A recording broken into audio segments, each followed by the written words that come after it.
तो श्रीलंका इस वक्त दाने दाने को मोहताज है, उसका दिवाला निकल चुका है। ऐसे में चीन समेत दुनिया के कई देशों की रहमो करम पर श्रीलंका इस वक्त टिका हुआ है। मौके पर चौका लगाना चीन को अच्छी तरह से आता है, तभी तो चीन उसे अपने दबाव में ले चुका है और अपना स्पाई शिप उसी के पोर्ट पर लाकर खड़ा कर दिया है। दूसरी तरफ भारत ने श्रीलंका की नौसेना को एक बड़ा तोहफा तो दिया, लेकिन श्रीलंका ने भारत का साथ नहीं दिया, बल्कि चीन के आगे झुक गया और इस बात ने भारत के लिए दुश्वारियां पैदा कर दी।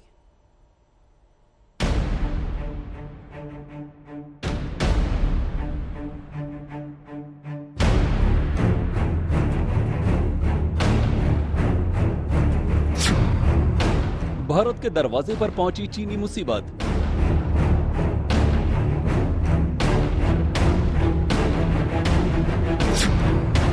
हम्बनटोटा पोर्ट पर चाइनीज जासूस का डेरा। सर्वे तो बहाना है, असल में खुफियागिरी करना है।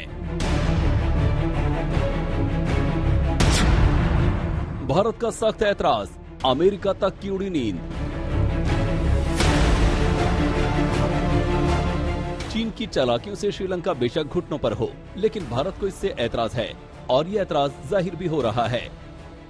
At this juncture, when they are facing famine, we have provided money, wheat, rice, medicines, everything. But they are thankless people. They have again brought Chinese ship. And they are very close to China. If there is any confrontation, they will be siding only the Chinese. Therefore, I urge upon the government of India not to allow the Sri Lankan government to bring the Chinese ship there. Rajya Sabha में सरकार के सामने नई मुसीबत और चुनौती को रखा भी गया, यानी बात अब दूर तलक जाती दिखाई देने लगी है। भारत का ऐतराज स्वाभाविक भी है, क्योंकि चीन का ये कोई मामूली जहाज तो है नहीं कि आया, लंगर डाला और तेल भरवा कर चला जाएगा। भारत के समंदर में ये जब तक मौजूद रहेगा, हिंदुस्तान के साथ साथ इस इलाके की संजीदा चीजों से सरोकार रखने वाले सभी लोगों का दिल धड़कता रहेगा। श्रीलंका चीन के कदमों में जाकर न लौट जाए या उसके जहाज को अपने बंदरगाह पर आने से रोकने की हिम्मत दिखा सके, इसलिए भारत ने बहुत तेज उपाय किए थे और एक दिन पहले ही श्रीलंका की वायुसेना को निगरानी करने वाला डॉर्नियर एयरक्राफ्ट तोहफे के रूप में भेंट किया है। लेकिन भारत का ये तोहफा भी श्रीलंका को अपना फैसला बदलने से पीछे नहीं कर सका। इससे ये भी अंदाजा लगाया जा सकता है कि चीन की शातिर चालों में श्रीलंका किस कदर जकड़ा हुआ है और श्रीलंका की इस वक्त की सबसे बड़ी जरूरत को चीन ने कितनी आसानी से कैश कर लिया। First and foremost, I must thank the Indian government and also the Indian Navy, who've been helping us from time immemorial. India is our closest neighbor, and there are many issues which are common to us, of which we are understanding, of which we have to resolve. भारतीय नौसेना के vice chief ने ये टोही विमान कोलंबो में श्रीलंका की सेना को राष्ट्रपति रानिल विक्रमसिंघे की मौजूदगी में भेंट किया। भारत का डोर्नियर एयरक्राफ्ट श्रीलंका को देना एक बड़ा दाव माना जा रहा था, लेकिन इसके बावजूद 16 अगस्त को चीन का स्पाई शिप श्रीलंका में डॉक करने पहुंच गया। चीन का युआंग वांग असल में भारत के सैन्य प्रतिष्ठानों की जासूसी भी कर सकता है, इसीलिए भारत ने श्रीलंका से इस जहाज को लेकर अपनी आपत्ति जताई थी। हालांकि शुरुआत में श्रीलंका मान भी गया था, लेकिन फिर आने की इजाजत दे दी। चीन के इस जासूसी जहाज को 11 अगस्त को ही श्रीलंका पहुंचना था, मगर भारत और अमेरिका की आपत्ति के बाद इसके पहुंचने में देरी हुई। चीन का जासूसी जहाज भारत के लिए खतरे की घंटी, चीन का दावा, लेकिन खतरनाक साजिश की झलक भारत के लिए खतरा, दूरगाम परिणाम का अंदेशा।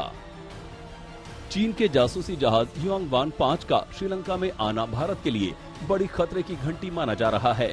चीन चाहे कितना भी दावा क्यों न कर ले, लेकिन उसकी असल साजिश न सिर्फ खतरनाक है, बल्कि इसके दूरगामी परिणाम भी देखने को मिल सकते हैं। भारत के ऐतराज की सबसे बड़ी वजह यह है कि ये मामूली नहीं, एक हाई-फाई स्पाई शिप है। दरअसल हम्बनटोटा पोर्ट से तमिलनाडु के कन्याकुमारी की दूरी करीब 451 किलोमीटर है। बावजूद श्रीलंका ने इसे हम्बनटोटा पोर्ट पर आने की इजाजत दी। अब भारत इसको लेकर अलर्ट पर है। ये जहाज मिलिट्री नहीं बल्कि पावरफुल ट्रैकिंग शिप है। ये जहाज 750 किलोमीटर दूर तक आसानी से निगरानी कर सकता है। 400 क्रू वाला ये शिप पैराबोलिक ट्रैकिंग एंटीना और कई सेंसर से लैस है। एक्सपर्ट का ये भी कहना है कि चीन भारत के मुख्य नौसेना बेस और परमाणु संयंत्रों की जासूसी के लिए इस जहाज को श्रीलंका भेज रहा है। जबकि अमेरिकी रक्षा विभाग की रिपोर्ट पर यकीन किया जाए तो इस शिप को पीएलए की स्ट्रेटेजिक सपोर्ट फोर्स यानी एसएसएफ ऑपरेट करती है, जो थिएटर कमांड लेवल का ऑर्गेनाइजेशन है। आज तक ब्यूरो। तो श्रीलंका के हम्बनटोटा में खड़े चीन के जासूसी जहाज से भारत को एक नहीं बल्कि कई खतरे हैं। जानकारों की माने तो चीन का ये जासूसी जहाज सैटेलाइट की मदद से भारत के उन प्रतिष्ठानों में ताका झाकी कर सकता है जहां परिंदे को भी पर मारने की इजाजत नहीं है। चीन इस जासूसी जहाज के जरिए भारत की मिसाइल रेंज और न्यूक्लियर प्लांट पर नजर रख सकता है। वहीं जाहिर है कि यह मामला किसी भी लिहाज से मामूली तो नहीं कहा जाएगा। ये भारत की सुरक्षा के लिए बड़ा खतरा है।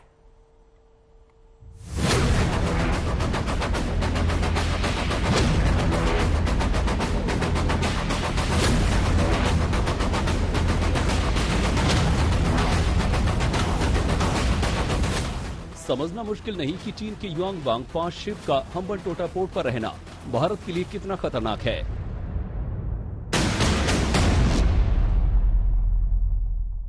असल में कोई भी देश इस तरह के शिप का इस्तेमाल तभी करता है जब वो किसी देश के स्पेस सैटेलाइट मिशन से जुड़ी जानकारी इकट्ठा करना चाहता है।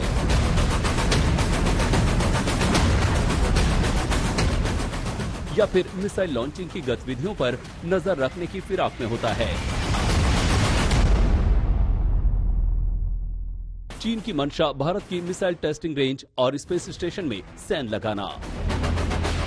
और चीन की मंशा यही है कि वो भारत की मिसाइल टेस्टिंग रेंज और स्पेस स्टेशन में किसी तरह सैन्य लगा सके। युआन वांग 5 शिप का संचालन पीएलए की खास यूनिट एसएसएफ के पास। भारत के लिए चिंता की दूसरी बात यह है कि इस शिप का संचालन चीन की स्ट्रेटेजिक सपोर्ट फोर्स के पास है, जो पीएलए की ही एक खास यूनिट है।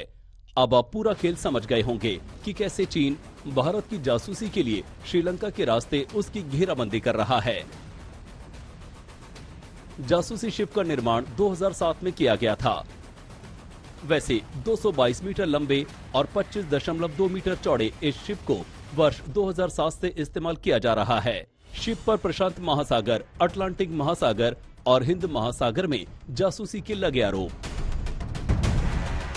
और चीन पर इस सीरीज के समुद्री जहाज के जरिए प्रशांत महासागर, अटलांटिक महासागर और हिंद महासागर में जासूसी और निगरानी करने के आरोप भी लग चुके हैं। एक और बात, जिस हम्बनटोटा पोर्ट पर चीन का ये शिप अभी खड़ा है, वो हम्बनटोटा पोर्ट चीन ने बड़ी ही चालाकी से श्रीलंका से ले लिया है। हालांकि यहाँ बात सिर्फ चीन की नहीं है, यहाँ बात श्रीलंका की भी है, जिसने इस शिप को अपने यहाँ आने की अनुमति देकर भारत के साथ एक तरह का धोखा किया है। सभी जानते हैं कि श्रीलंका इस समय पाई पाई को मोहताज है और दाने दाने के लिए लोगों को संघर्ष करना पड़ रहा है। लेकिन इस मुश्किल वक्त में भी भारत ने श्रीलंका का काफी साथ दिया है। अब बड़ा सवाल ये है कि भारत इस शिप को लेकर इतना चिंतित क्यों है? तो इसकी कई वजह हैं। असल में ये चीन का 3rd जनरेशन ट्रैकिंग शिप है, जिसका वजन लगभग 23,000 टन है और इस पर 409 सैनिकों का क्रू आसानी से आ सकता है। ये शिप पैराबोलिक ट्रैकिंग एंटीना और खास तरह के सेंसर से लैस है और ये एक ऐसा पोत या समुद्री जहाज है जिसका इस्तेमाल सैटेलाइट, रॉकेट और बैलिस्टिक मिसाइल्स की लॉन्चिंग को ट्रैक करने के लिए किया जाता है। सरल शब्दों में कहें तो जिस तरह से लैंड एरिया यानी जमीन पर सैटेलाइट, रॉकेट और बैलिस्टिक मिसाइल्स की निगरानी करने के लिए स्टेशन होते हैं, ठीक उसी तरह से समुद्र में इनकी ट्रैकिंग के लिए ऐसे पोत या जहाज इस्तेमाल किए जाते हैं। इसलिए आप इसे समुद्र में चलता फिरता ट्रैकिंग स्टेशन भी कह सकते हैं। ये शिप आंध्र प्रदेश के श्रीहरिकोटा में स्थित इसरो के सैटेलाइट बेस की निगरानी कर सकता है। इसके अलावा तमिलनाडु में मौजूद atomic power plant, nuclear power plant और दक्षिण भारत में मौजूद 6 नेवल पोर्ट्स और कोच्चि में स्थित साउदर्न नेवल कमांड पर भी नजर रख सकता है और वहां से जरूरी जानकारी जुटाने में भी ये शिप माहिर है। आज तक ब्यूरो।